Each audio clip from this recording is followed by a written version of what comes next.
আসসালামু আলাইকুম। আজকে আমরা কন্ডিশনাল ফরম্যাটিংয়ের হাইলাইট সেল রুলসের মধ্যে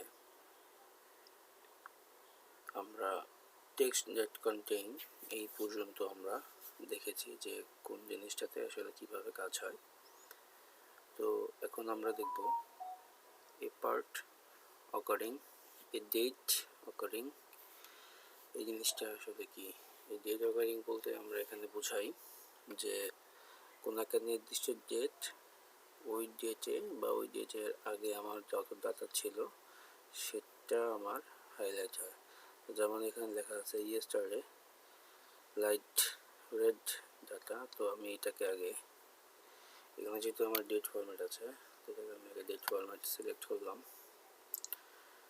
তো এইখানে যদি আমি নির্দিষ্ট কোনো ডেট সিলেক্ট করতে চাই, ইয়েস্টারডে, টুডে, টুমোরো এরকম না, তো অনেকগুলো ডাটা থাকলে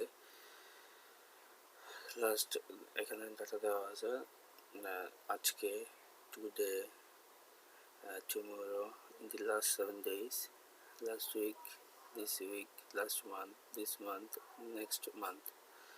সো আমার যেহেতু এখানে 2019-এর ডেটা, তো এখানে আমার আসলে কোনোটাই ম্যাচ করবে না, তো এর জন্য আমি 2021-এর কিছু ডাটা আমি এখানে দিব, তাহলে ওটা আমি, তো যদি আমি এখানে টুডে আমি ওকে করি তাহলে ওকে, তো তাহলে 29, 21, তো এখানে আমি আজকের যে ডেটটা সেই ডেটটা আমি বসাচ্ছি, তো অটোমেটিকলি আমার এখানে শো করতেছে যেহেতু আমি এখানে টুডে সিলেক্ট করেছি। তো আমার যদি ডেট ফিল্টার করতে হয় তাহলে আমার এইখানে এই জিনিসটা খেয়াল করতে হবে। তো ইনপুট ডাটার ক্ষেত্রে তো যদি আমি কন্ডিশনাল ফরম্যাটিংয়ের যদি আমি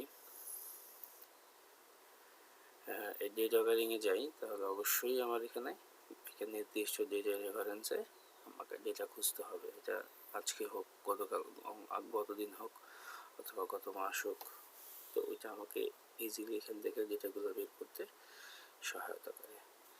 নেক্সট দিন আমি দেখবো আর একটা, সেটা হলো যে ডুপ্লিকেট ভ্যালুস। ওকে, আজকের মতো ধন্যবাদ, থ্যাংক ইউ।